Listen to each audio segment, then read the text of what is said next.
Welcome everyone to the next installment of our Careers Beyond Academia webinar series. We're really excited to have three panelists who are joining us to tell us all about how to do a good interview in jobs beyond academia. And we're really excited for both them to join us and for you as an audience to join us as well. So a bit about what to expect during today's event. So we have a short event overview that we're doing right now, followed by some panelist introductions, a moderated panel discussion, and a very shiny mock interview, which we hope will help you how to give strong answers in your interviews. This will then be followed by a breakout session where you'll be able to meet your panelists in their own breakout room, and you can move between these as well. And then we'll close out. And a quick disclaimer that this is an ESWN hosted event with speakers from different organisations. So a bit about housekeeping. So please remember to abide by ESWN's Code of Conduct. You should have signed this upon registration, but if you somehow found yourself here without having signed this, please take a moment to go to our website and have a review of it. All aspects of this event, except for the breakout rooms, are being recorded for those that can't join us live. You can also rename yourself if you'd like to, or stay anonymous. You'll notice that everyone is called ESWN event attendee, but you completely don't have to show your name if you don't want to. This event is fully closed captioned, and you can use the CC button at the bottom of your screen to show or hide those. If you hide them for you, it'll only hide them for your account and not for everyone else. You'll be muted for the duration of the event. You shouldn't be able to unmute yourself, but if you find that you can, please remember not to, so that we can maintain a nice quiet environment for our speakers. If you have any questions, you can send these through to questions@ESWN via the chat. And if you've got any tech issues, also remember to send those through to the questions host too. Remember to share your thoughts in the chat as the event progresses. So we're all virtual, so it's always nice to hear what people are thinking as the event goes by. A bit about the Earth Science Women's Network if you've not come across us before. So ESWN is a 501c3 nonprofit organisation dedicated to increasing diversity across the geosciences, with an emphasis on creating and supporting a nurturing community, working for cultural change to eliminate barriers to a diverse scientific workforce, and empowering scientists through professional development. And we specifically chose to host this event because there are so many careers beyond academia, and your earth science background can take you to so many different places and can really make a difference in the world. We also are very aware that interviews can be hard, and we want to be able to help you secure roles successfully. And so we're hoping that this event and our speakers will be able to do that for you. So we have organised this between a small group of us located in different places across the world, and we will each introduce ourselves. So first up, I'll let Anna introduce herself. Hello, everyone. I'm Anna Klajic-Constantino. I'm a senior water resources engineer. I work as a consultant in California. Hello, everyone. Thank you for joining us today. My name is Alana Pollock. I am a research scientist at Colorado State University, and I work in atmospheric science. And so my name is Raymat. I'm the ESWN Member Events Co-Chair and currently adventuring in the world of UK research councils. We also organised this together with Katie Boyd, who works at Surrey's University of Colorado in the US, where she's an education and outreach associate. And she's not able to be here today, but we miss her, but we will make sure to fill her in on what happened. And now it's my great pleasure to introduce to you our panelists who have joined us today. So we have Claire Burke, who's the Head of Applied Science at Zulu Ecosystems in the UK, Ruth Winden, who's a careers with research consultant at the University of Leeds in the UK, and Rachel Edie, who's an air quality modeler and researcher at the Utah Division of Air Quality in the US. And at this point, I'm going to hand over to Ilana for the next segment. Well, once again, we'd like to thank our three panelists for joining us today. They are actually going to introduce themselves. While I get the slides queued up here, I just wanted to say thank you again. The panelists will introduce themselves quickly with a couple of very fast, fun little slide presentations. And so thank you again for putting these together. They can be a little stressful, but we appreciate you doing this for us. And we hope that you have as much fun presenting it as we do enjoying listening to it. So to take us away is Claire. Good afternoon or morning or whatever time of day it is, wherever you are. I'm Claire, and I don't know what I want to be when I grow up. I've never known what I wanted to be when I grew up. I have been, throughout my entire life, afflicted with a chronic interest in absolutely everything. When I was a kid, I remember wanting to be a scientist and an artist and a ninja and everything else you could ever want to be. And it always used to stress me out when people asked me what I wanted to do when I grew up, because I wanted to do everything. So not really knowing what I wanted to do, but being interested in science and being quite good at science, I went off to university and decided to study physics, because I was told with a physics degree you could do basically any job you wanted to do. I went to study physics at university. Interested in everything. Physics is the science of everything. I had a particularly inspiring woman science teacher when I was at school who told me about the life cycle of stars, and that really inspired me into astrophysics. Really enjoyed physics at university, but when I finished my degree, I still didn't know what I wanted to be when I grew up. So I went and did a PhD studying things like this, the absolutely most massive galaxies in the universe, where they came from and how they've evolved. And after I did my PhD, I still didn't know what I wanted to be when I grew up. So I stayed at university for a bit longer. I worked as a postdoctoral research associate, continuing to look at how spiral galaxies worked. But I was starting to become more aware of issues in the climate and environmental space. I wanted to do something good with my science powers. So I changed careers. I left academia and I went to work at the UK Met Office as a climate scientist, studying things like this, so extreme weather events. As you can see, these two things are completely different. One is an incredibly complicated mess of physics that requires the most powerful supercomputers in the world to understand, and the other is a spiral galaxy. But all of the complicated science and understanding that we use to understand big extreme things out in space can also be used to understand big extreme things down here on Earth. And I worked at the Met Office for a few years, but then something that was also interesting caught my eye. And this was a project using drones to find endangered wildlife out in the rainforest. The project was called astroecology, and you might wonder what astrophysics and ecology have to do with each other. And the fact is that when you're flying drones around, it's really hard to see wild animals with a regular camera. So instead of a regular camera, we put a thermal camera on the drone. And when you look at an animal with a thermal camera, they look like a bright glowing blob on a dark background. You see them because of their body heat, and stars and galaxies are bright glowing blobs on a dark background. So this marriage between these two disciplines was born, and for the duration of a 3-year fellowship, I worked in academia again, finding endangered wildlife in the rainforest with thermal cameras on drones. The thing with academia is fellowships end and you have to find new jobs.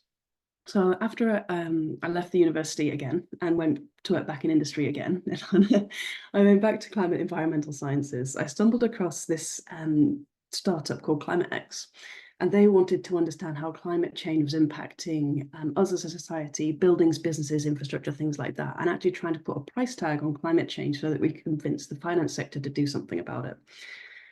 To really understand this requires a very interdisciplinary view. Different types of weather cause different types of impacts. So I ended up leading and building a team to study these impacts and actually ask ourselves how much this is going to cost in the future and what we should be doing about it. Since then, I have moved back into the nature space. I'm looking more towards solutions to the climate crisis and doing this through restoring ecosystems. I'm currently the head of science at Zulu ecosystems, and what we do is restore landscapes. We do this to help sequester carbon and to help mitigate the impacts of climate change. So if you restore a wetland, can you reduce flood risk downstream?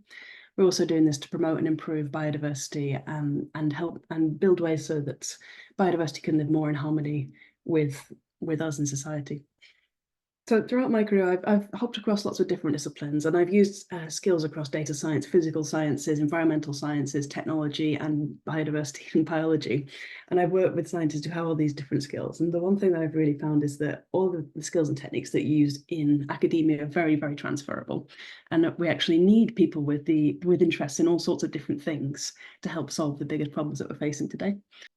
So no matter what your discipline and your background and your technical skills, if you want to change fields, if you want to move from academia to industry, you have something to bring. So please do continue to be interested in the things that you're interested in, because the universe really is yours. Thank you, and that's me. All right, I'm just gonna get started. I struggle with public speaking, but I think these events are really important. And so here I am. I'm definitely more new in my scientific career, and that hasn't stopped me from interviewing in many science-focused positions and participating in a few hiring committees, both as an observer for academic positions and committee member for nonprofit state positions. So I moved a lot when I was a kid. My family made science and travel a big part of my upbringing, but I think, the constantly starting over aspect of moving helped me adapt to some more difficult situations in life. I did my undergrad in chemistry at CU Boulder, and it took me a while because I worked in different labs and also really wanted to take time off. So I took a year off to travel and make sure I really wanted to be a scientist. And I think the job that I've tried the hardest to get was actually being a dishwasher at McMurdo Station in Antarctica. But it helped me get excited about geochronology and ice cores and climate change and really solidified that. So when I went back to finish my undergrad, I focused on lots of minors and lab time and advanced classes just so I would be more hireable. But I graduated in 2010, and I ended up getting a job in pharmaceuticals, which I didn't love. And so I went back to Instar with connections that I made as an undergrad, took more classes, did some more research, and decided that I really wanted to do air quality research, around everywhere. And I have to go to grad school, but I didn't want to go right away. So I took a year off to travel and climb and sort of solidify what field I really wanted to be in. And that was great, but I also interviewed at a bunch of jobs during that time and ended up going to grad school. I found a program that I liked and did a lot of pre-research before going to that specific one. And I knew that I needed lots of open space to survive that experience. So while I was there, I did all the normal stuff, but I also started or participated in a bunch of programs, mostly promoting women in science. And then, I made a bunch of connections through fieldwork, and I tried to stay in those communities. After grad school, I decided I didn't want to do the postdoc hop, and that's why I left academia and started working for a state agency. I was ready for a 40-hour work week, which doesn't really exist. But it's great. My job here, I get to do research and more operational work that leads to policy change more directly than I think academia generally lends itself to. And I still get to collaborate with other scientists and advise the occasional student. So that's a little bit about me. Hello, I'm Ruth Winden, and I actually went the other direction. I've worked in several sectors, public sector, private sector. I ran my own business for 20 years, and then I went to the University of Leeds, where I am currently based. And I'm proud we just launched a podcast, which is called Research Culture Uncovered. Yes, so that's my day job. I'm the Careers with Research consultant at the University of Leeds, and I support the career development of about 5,000 researchers and increasingly also senior academics. And it's the best job in the world, I must say. Yes, that's our podcast, Research Culture Uncovered, and it's been a real learning curve. We talk about careers, we talk about research culture, we talk about impact, and it's a wonderful opportunity to work with colleagues across the university and have lots and lots of interesting guests. I wanted to talk to you a little bit about, what career success looks like for you. And I want to encourage you that you think about, what is right for you and not follow the path that everyone says you should take. So it could be, it could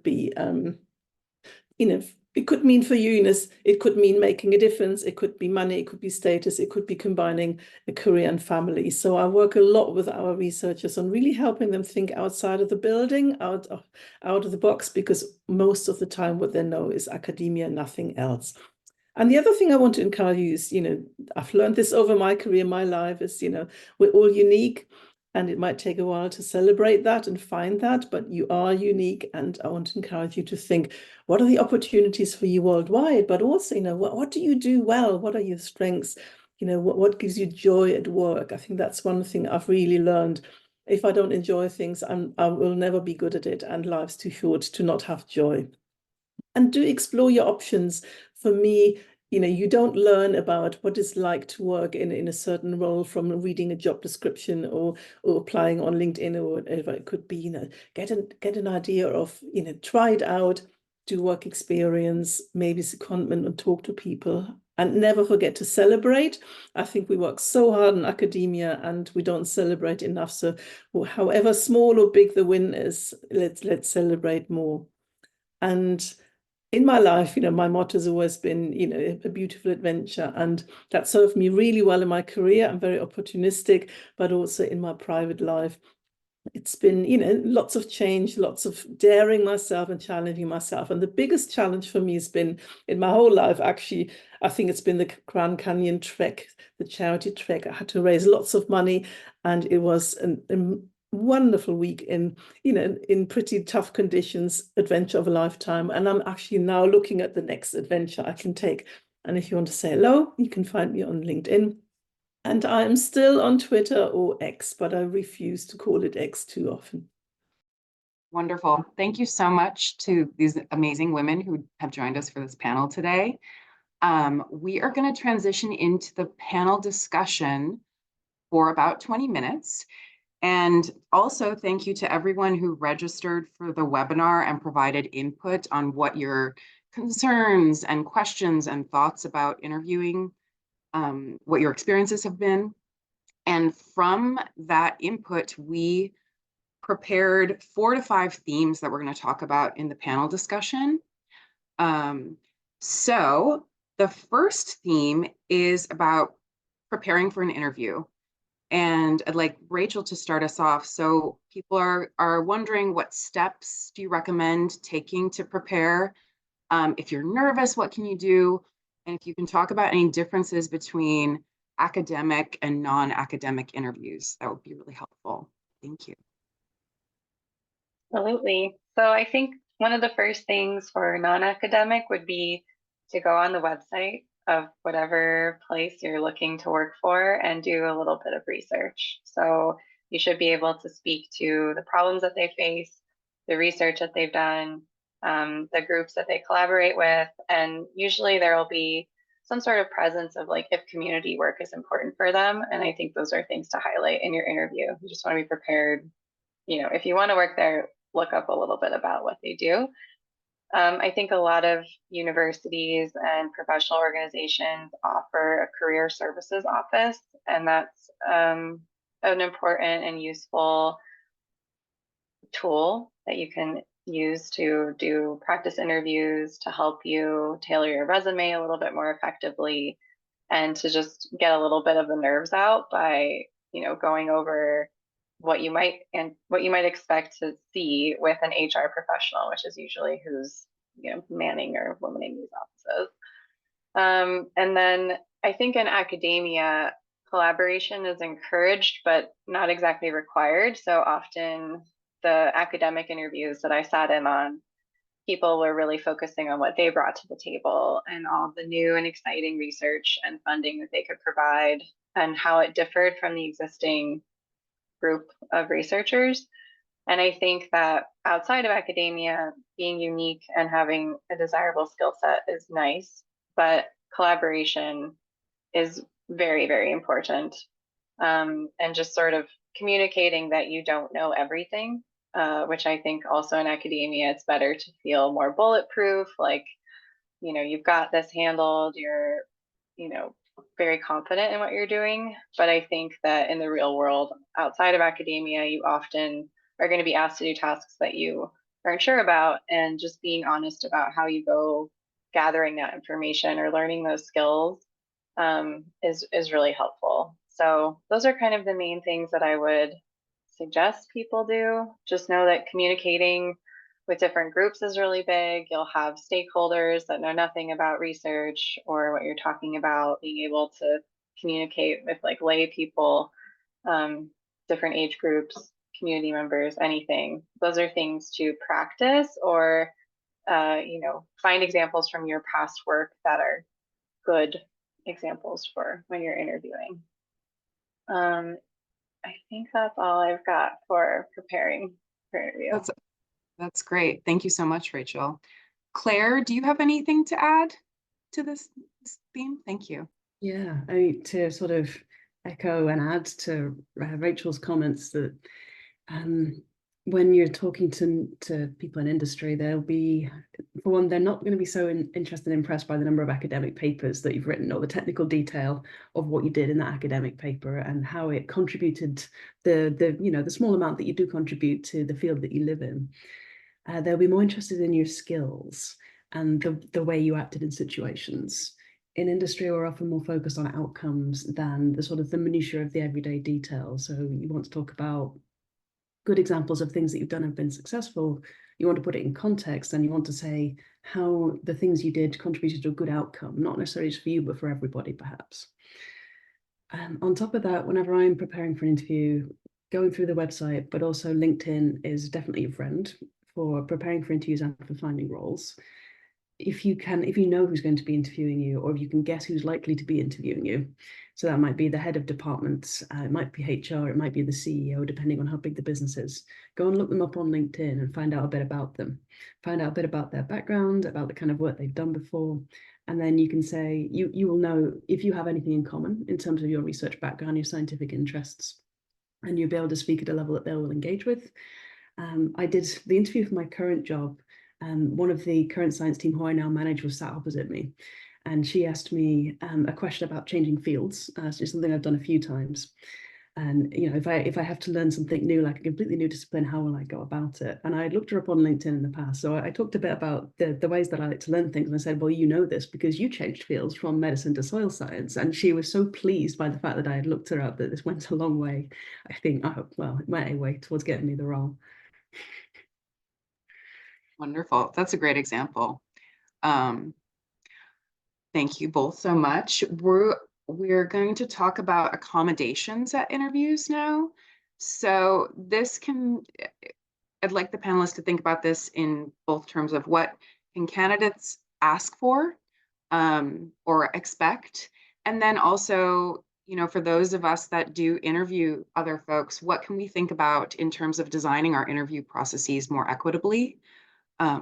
Ruth, could you start off with this one, please? So first of all, I want to say that the very vast majority of organizations these days, they want you to have a good interview experience. The days when organizations could get away with making it really hard or terribly experienced, they're gone, because social media has really helped us in that regard. Because companies want to protect their reputation as well, and they don't really need social media to go wild with a negative experience. So I think when I compare what it's like now to 15, 20 years ago, it's really different. So the other thing is, I would always encourage you really, companies need to comply with anti-discriminatory laws and regulations, so don't shy away. If you have a specific need, ask for it to be accommodated and have that conversation, but please do it well in time. Don't leave it to the interview. Disclose it early on so that the interviewers can really also prepare and help you have a really good experience. And then one thing that I'm aware of is, and we tried this at my institution, is it's becoming much more common to share interview questions in advance. And we've tried this quite extensively. We've written a case study about it, and there's a lot of discussion in the sector, because what employers really find is, when we create a more level playing field. So let's say you're interviewing not in your native language, or you might be neurodiverse, or you might be a little bit shy, or you might get really stressed out about the interview process. These are all hurdles that make it really, really difficult for people to have the same opportunities and the same chances. So what you find now is more and more organizations are actually issuing interview questions in advance. And the big advantage for that is everyone has the same level playing field, because it's up to you then to decide. You don't have to stress about, what are they going to ask me? Because I find that a lot of interview candidates, they spend so much energy on what are they asking me, and can I cope, and do I know the perfect answer? We take all of this out of the equation, and it means that you can really prepare and you can be more relaxed. It's not about learning things by heart, but it just gives you a little bit more breathing time and thinking time, because at work, we're never really or rarely put on the spot where we have to come up with these quick responses. So And the interesting thing is when you look at the research, actually the interviewing process is becoming much better. The candidates are, doing much better, feel much more seen and heard, and feel more able to really show themselves. And when I recruited that way, I was very surprised to see you can still distinguish between candidates, because we were worried that everyone would be absolutely wonderful, and how on earth do we choose? And even with everyone having the same time to prepare and the same questions and everything in advance, the differences are noticeable. And so do look out for those organizations to offer this, because I think it's really the way to go. That would be all I wanted to say. That's really helpful. Thank you, Ruth. Claire, do you have anything to add to this theme? So to continue from what Ruth has just said, you can ask before you go into an interview. When you're invited to an interview, you can say, what will you be asking me about, or what topics will we be discussing? And even if they're not the kind of place that shares their interview questions in advance, they might at least tell you the themes that they're going to discuss today. So for example, this will be a soft skills interview. We'll be asking you about your teamwork and communication skills. Similarly, so I've recruited in 3 or 4 of the roles that I've worked in, and the thing I really want is for candidates to give a good performance. I want to see what they're like when they're at their best. And interviews are very stressful, so anything that an interviewer can do to make you feel more comfortable is good for the interviewer as well as you. So if you would like to ask for example, if you have any mobility issues, or if you just find it really hard to focus when the lights are too bright, you can ask for these things in advance, and it's not an unreasonable thing to do. It will not freak out the potential employer, and they will probably be more appreciative that you actually asked, rather than just suffered through and gave a bad performance. Wonderful. That's really helpful. Rachel, do you have any thoughts on accommodations from the interviewee or interviewer perspective? I would say that if you aren't able to get the questions beforehand, or you don't think to ask, and then you're in the interview and it's like a longer question, don't hesitate to ask them to repeat it, or to, if you're doing a Zoom call, like paste it in the chat so that you can read it. I think that's completely reasonable, and shouldn't, even though you didn't give them advance warning, expecting someone to remember a multi-part question off the top of their head is a lot. So think on the fly while you're in the interview, I guess. Absolutely. Okay, Rachel, we're actually going to start off with you on the 3rd theme. So this is about translating academic skills for non-academic positions. What are your recommendations for kind of marketing those skills for a different industry, and maybe presenting those skills to folks who don't have as much experience in academia? Yeah, I think this is something that Claire already kind of touched on, just in her, story of how she got where she is. But I think that anyone who goes through an advanced degree has some grit and self-directed capabilities, and just sort of highlighting the skills that are transferable is obviously great. I know that there are online resources for quickly matching like words that you would associate with academia to more of like an industry position, but things like technical writing, like of course you have scientific publications, but a lot of these other positions are looking at things like standard operating procedures, that's maybe in the method section of your paper, but talking about how you wrote technical documentation for other people to use, that worried about sort of succession planning, or were able to not leave your current position in a lurch because you've kept great documentation on how to do your actual job. Mention any fun outreach materials or social media posts that you've made to promote your work. I think that science communication is often swept under the rug, or maybe not like highlighted enough if you leave academia, but it's also important outside of academia. It's talking to those different stakeholders.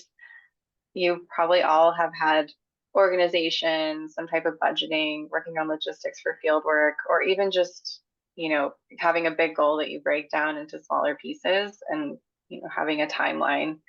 Those are all skills that are needed outside of academia and are really important. And then I think one question that I've asked in hiring committees that, is important is the public speaking. We ask, what kind of stakeholders have you worked with? How often do you speak to the public? And people will generally jump to their oral presentation at a conference that was a big deal for them. But honestly is like a technical forum that really doesn't translate easily to outside of academia. So, even talking about how you worked with students at different skill levels, or you went to a senior center to explain climate change, things that you do on the side, maybe not even as part of your academic work, but communicating in more than just that like 12-minute talk, 3-minute question format is helpful and something to definitely highlight. And then I think there's this stereotype of the aloof scientist that you don't relate to other people, or you're sort of like robotic and not human. And taking any available opportunity in your interview to just show your humanity, to make connections with your interviewers, like Claire was saying, through pre-research on what they're doing LinkedIn wise, or talking about your dogs or your cats or your hobbies, things that you're really passionate about, and letting that leak through during the interview process helps show that you're more than just like the robotic scientist, and that you can relate to people on a more human level. I think those are the main things that I wanted to mention. I love that. It's so important to think about how going through these processes can help kind of break stereotypes culturally too. So it's really helpful. Claire, do you have additional thoughts or examples from your experience going back and forth on this? On the communication thing, when you're working in academia, if you haven't had the opportunity to do any outreach, public engagement, or teaching, it can be quite hard to think about this sort of communication bit. Like, how do I talk to these non-experts about the thing that's incredibly technical? One question that I like to ask in interviews is, we'll go through a very technical question, and then at the end of it, I'll go, okay, I want you to sum up everything that we've just talked about as though you're presenting it to someone like a client or someone in the sales team or the marketing team, someone who isn't a technical expert. So talk me through it in a way that a non-expert would understand. Now, you might not get a question like that, but you can have that example in your back pocket ready to go. So think about a project you worked on, or a very technical piece of science that, whether you worked on it or not, you're just interested in, and find a way to explain that in a way that your, I don't know, your elderly relative or your non-scientific best friend could understand. And have that summary in like a sort of 3-minute quick spiel, that it shows that you can communicate these technical things in a non-technical way. It takes away that, robotic scientist thing. It shows that you've got communication skills, or at least that you are willing to make the effort to communicate well. On transferable skills, loads of technical skills, especially in earth sciences. You will have data science skills. You will have worked with large data sets, perhaps, or messy data sets, data that you had to clean. You may have programming skills, and make sure to talk about those. If you can give, for me, if I'm asking for evidence on programming skills, I'll be like, okay, what kind of packages would you normally use within Python or within R or C++, things like that. Data science, and again, the technical expertise is probably relevant to the role that you're applying for, or even if it isn't, or even if it seems tangential. I think the scariest jump for disciplines that I did was between astrophysics and climate science, because I'd never done it before. And after I did it once, it felt a lot easier to do it again. And the question on the application form was, tell me, write a bit about your experience doing atmospheric physics. And I hadn't really done atmospheric physics, I'd just done physics in space. But I'd worked in astrophysics using telescopes to look at things in space, and the weather is in the atmosphere. So I talked a bit about the way that turbulence in the atmosphere can affect the things that you're seeing. And that answer was good enough to get me to the interview, where I could actually talk more and explain more about how I might bring the kind of skills and understanding I had to a different discipline. Excellent, thank you.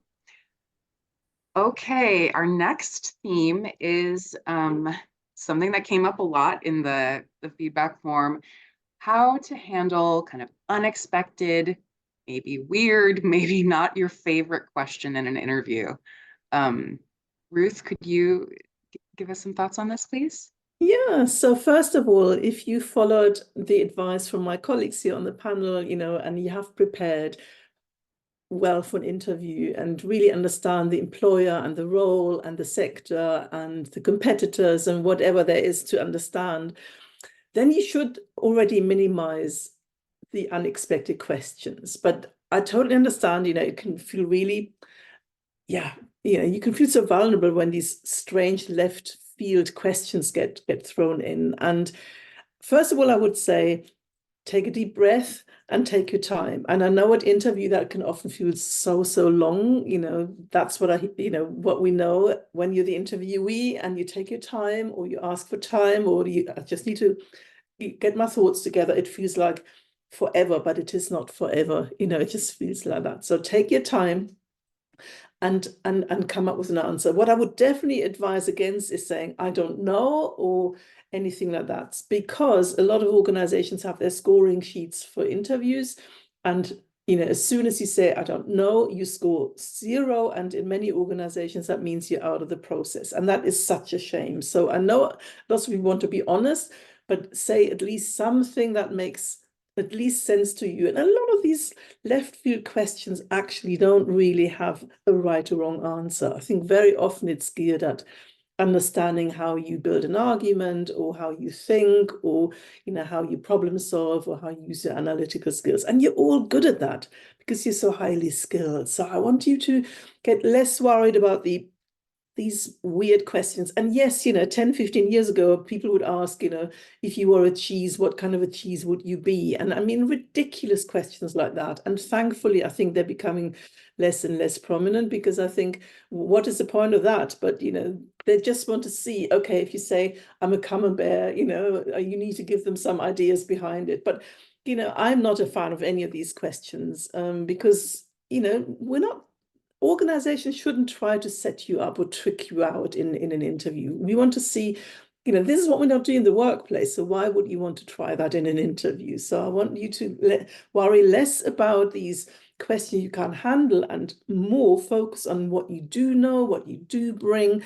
Think about, the contributions you make, the skills you have, and also, the emotional intelligence that you bring to work, and focus in on these things. And that will, I think, be more useful than fretting over, oh, how do I react if they ask me a really weird question? And also, I'm always keen to challenge employers, say, okay, explain that, what do you want to, why are you asking me that question? Is, I think, I have more and more candidates I support who are very keen to push back.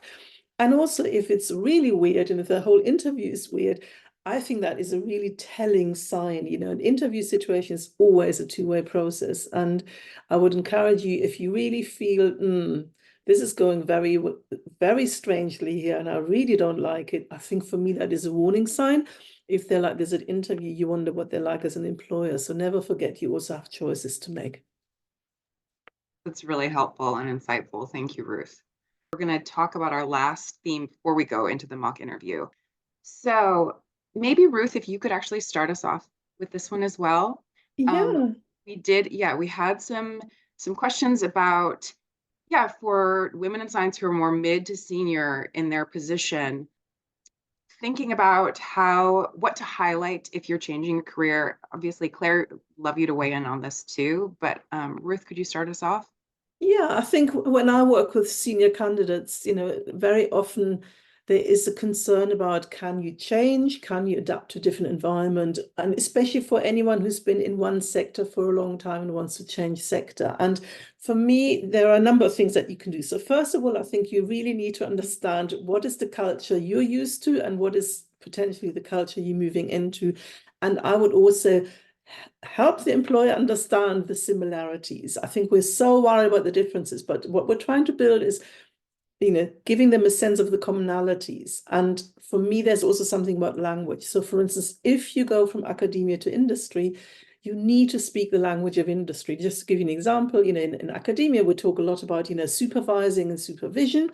In industry, you would talk about, leadership, coaching, mentoring, guiding, encouraging, motivating, so, and these nuances, just using the language of the sector that you're moving into can make such a difference, because you're basically signaling, I understand you, I speak the same language, I will be effective in this environment. And then I think it's also for me, I think the more senior we get and the more we want to change, I think you have to do a lot of thinking and talking and talking to people already in that role, in that sector. There's so much we can learn from our networks and say, how does that work in your organization? Or what do you see the difference? Or what are you looking for in candidates like me? And you can do this informally and off the record, through your networks, because hopefully by the time you're at a more senior career stage, you will have more of these networks, and going in there confidently. I think people worry so much about changing. I mean, Claire, you're so experienced at the changing. I've changed a lot, and it's always about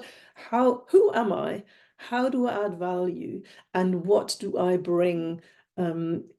Also, in comparison to others, I think it's owning our strengths and our talents and the difference we can make, and leading with that rather than worrying about what we're lacking. Because I think that's what I see a lot of people do. They're so worried about what they don't have. I want to encourage you to focus on what you do have. Obviously, you need to keep an eye on what you might be lacking, but you might fill the gap, or you might explain it, and you show your willingness to learn. And you're all learners, you're all intelligent, educated, and you're used to learning things quickly. And don't forget how important that is. And you're motivated. I think don't underestimate there's so much disengagement at work, having people join your organization who are knowledgeable, educated, keen to learn, and enthusiastic, I mean, who wouldn't want to have those people? Got it. Very, very inspiring. Thank you, Ruth. Claire, do you want to add a bit here? Yeah, definitely all of that. When you get to be more senior in your academic career, you actually have a whole different, almost like a different level of weight and power to bring to industry. And you can get into jobs in whole other different ways than you can when you're in your early career. Say in academia, it's not what you know, it's who you know. And for senior academics, if you're approaching industry and like employers, you can approach them as your senior academic. So you're something like, hey, I'm a professor of this, I'm a senior lecturer in that. I'm interested in the work that you're doing. Can we have a chat about your research areas? Or I'd love to know more about what you do. Or I'm interested in looking to move to a senior role in industry. And having a senior prof come to an industry and say that's quite powerful. You can almost ask for the job that you want in some cases. And I know a former senior lecturer in earth sciences who did that and ended up becoming the head of climate science for a flood modeling consultancy. You can also do the consulting route if you want to kind of dip your toe in the industry sector, act as a consultant to industry, and if they like you and if you like them, then maybe you'll end up hopping over. Wonderful. Thank you, Claire. Rachel, do you have any thoughts to add to this theme? Well, I really agree with what Ruth was saying about speaking the language of where you want to go. And I also think that informational interviews are so powerful. So even if you only know of this job opening through a friend of a friend, but they have a contact there that you can, send an email to and ask, can we talk for an hour or half an hour? I would just like to do an informational interview about what your position is like, if you enjoy the company culture, just to get a feel for it before you even begin. And even if you do this years before you end up applying to an open position at that place, they will probably have a favorable memory of you. So yeah, informational interviews I think are a really powerful tool to make sure that it's what you want to do, but also to get a more like a real look at what is going on from someone who's there. Excellent. Okay. Well, thank you all so much for talking about these themes that all of the registrants brought up. We are going to transition to the mock interview portion of the webinar. So these are the 3 themes we have in our mock interviews: conflict resolution, describing personal weaknesses, and influencing senior individuals in the workplace. The way we're going to format this is that each of our panelists is going to act as the interviewee, and we're going to ask them a question, and they'll provide a maybe not so great response to the question, and then turn it around and provide an excellent response, and kind of talk about maybe the differences between the responses. Okay, so I'm going to start us off, and I'll turn on my video for a second. And hi, Ruth. Could you please tell me about a time you had to resolve a conflict with a coworker? You know, Anna, I'm a really harmonious person and, you know, I get on well with my colleagues. So to be honest, I'm well liked, you know, and so I really can't remember a single incident when I would have had any conflict with anyone. This is a terrible answer. But you wouldn't believe how common it is, you know, because I hear this all the time. I get on with anyone. I can't think of any conflict, you know, and basically it's a cop-out, you know, and I don't think that an interview would really appreciate it because you're not giving, you know, not giving an example. And I think even if we're harmonious people and like to get on with people, there must be something. And if it's maybe not at work, maybe it's through volunteering, don't bring your family in, promise me that, you know, but think about, you know, are there ways, you know, and what is conflict? It doesn't mean a full row, you know, it could be something like, you know, serious misunderstanding or, you know, so define conflict for me. But that was a terrible example. Don't pretend that you don't have any conflict because that won't score very well at interview and it doesn't answer the question. And so, Anna, I will try again and I'll do my best to give you a better answer. And so to give you an example, Anna, I mean, one of my senior colleagues is always very critical and he tends to write really strong messages and emails. And there was an occasion when I actually had posted something on LinkedIn and he made a comment that I found extremely difficult to take. And I thought it made me look really unprofessional in public. And I was really cross about it. And I thought, I'm not letting get him away with that. But I didn't want to have that conversation, that conflict resolution in public, because I don't think that is a good idea. So I decided to take it offline. And so what I decided to do was, you know, I crafted an email to him asking for clarification, but I was trying to be really, really careful not to assume anything negative because I know he can sometimes word things, you know, in a strange way, and I try to be neutral, but I also wanted clarification. And so I did say to him, "Can you help me understand what you meant with this message?" And that's what I did. And I sent off the email, and I did say to him in the email also, you know, that I had been, you know, that I had been upset about what he put on because I felt like I was not being shown in a positive light. And about 30 minutes after I sent the email, I got a totally unexpected phone call from him. And the first thing he said to me was, "I am so sorry. I think I have upset you." And what came out of this was an incredibly open and honest conversation. And I think he'd be completely unaware how it had come across. And it's never happened again, you know. And for me, that was, I'm really glad I plucked up the courage because he is a lot more senior than me. And we came to that agreement. And if Anna, if you were to offer me this role, then I think you could really expect from me to bring that maturity and that communication skill and that willingness to resolve conflict in a professional manner. And that's why I want to share that example with you. Wow. Very excellent. Thank you, Ruth, so much. And I think what you can see from that answer is I don't know whether you know that storytelling technique, but it's basically challenge, action, result. You know, I described the challenge, I described what I did, and then I described the result, you know, what was the outcome out of it. But I also linked it to the job role. So I linked it to say, you know, and if you were offering me this role, this is what you could expect from me as a candidate. So I'm showing to the interviewer, I'm making the link between my example and my skills and my approach and what they would get in their organization if they gave me the position. So that's how I structured it. Does that make sense, Anna? It does, yes. And I appreciate the explanation of the framework too for everyone listening. So thank you. Thank you.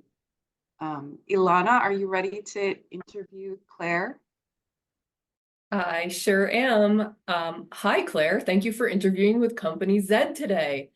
I would love it if you could tell me about your greatest weakness. Well, to be honest, I don't really have any. In fact, I would say all of my weaknesses are really strengths. I probably work too hard, too much of a perfectionist. I always deliver way above everything that is asked. I'm far too nice to my colleagues. Everybody really likes me. All of these sort of things. So this is obviously terrible. It is, tell me about your greatest weakness is one of these sort of bogeyman questions that we all fear, and it doesn't actually get out that often anymore. And going off on how your greatest weaknesses are actually a massive strength is only going to come across as false, and it's not going to be very convincing at all. Now, when they tell me about your greatest weakness as a question does not get used all that much anymore.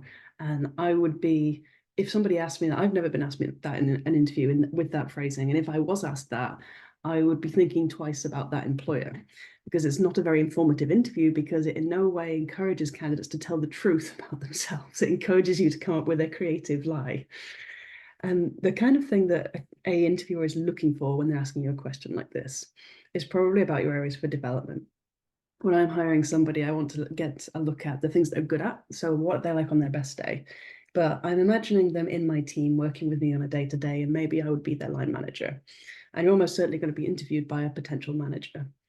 And what I want to see is how well they're going to fit the team, how good are they going to be at doing the job, and what are they not going to be good at? What am I going to need to support them with and help them to develop? And what are their own development goals? So if a question like this comes up, so tell me about an area for development, tell me about something you would like to be better at. This is your opportunity to be honest and also to show a bit of initiative. So you might say, I don't feel very confident with public speaking. I haven't had much opportunity to practice my public speaking. My role as an academic, we only ever get a chance to speak to other academics at conferences. I would really like to be better with engaging with more general audiences. And while I haven't had a chance to do that in my professional capacity, I have been attending online seminars, I've been going to the local speech practicing group, and it's an area I would really love to explore developing if I was to come and work with you at Company X. Wonderful. What a great answer. Thank you so much. So our last question within our mock interview is, can you tell me about a time that you had to persuade or influence a senior management staff member about an idea that they weren't on board with before? Oh, definitely. My boss was really against technology and just wanted to keep doing everything in Excel, and was like kind of older. And I had to show him how many mistakes he was making and how many mistakes my coworkers were making and how to use coding to be smarter. So that's my bad answer. I hope that it is not something that anyone would ever say, but I have had candidates who were very disrespectful to their current position, and the people that they currently worked with, not just their supervisors, but their colleagues. And even if you're unhappy in your current position, I don't think you should bring it up in a negative way during your interview. So I think a better answer would be something kind of like this. Well, my example would be this very successful lab that I worked at had a long-term record of doing all of their data QA and QC with Excel spreadsheets. And while this method was clearly successful, they've been doing it for years. It was difficult to implement newer QC checks, and there was definitely room for making accidental editing changes to the original data files, which can be detrimental. And so I took the time to write an R script that could perform the routine and expected QA/QC checks, and then flag any issues and print a report while preserving the integrity of the original data file. And I showed my supervisor how easy it was to use this processing tool and generate interactive plots that were new for them to, use and see. And then also added to the traditional statistical analysis that we were already doing in the lab. And then after my supervisor kind of saw the merit of this approach, I was able to, write a step-by-step how-to guide and a troubleshooting shortlist and a training for my colleagues so that we were all on the same page and able to implement this seamlessly together. And that's the kind of skills and tools that I would be able to bring to this position if you were to choose me. And that would be my better answer. Thank you. So we're now on to the next segment of our event, but first we would very much like to thank our panelists for a really great discussion and for answering all our questions and for the mock interview. I'm sure that was really useful for a lot of people in our audience today.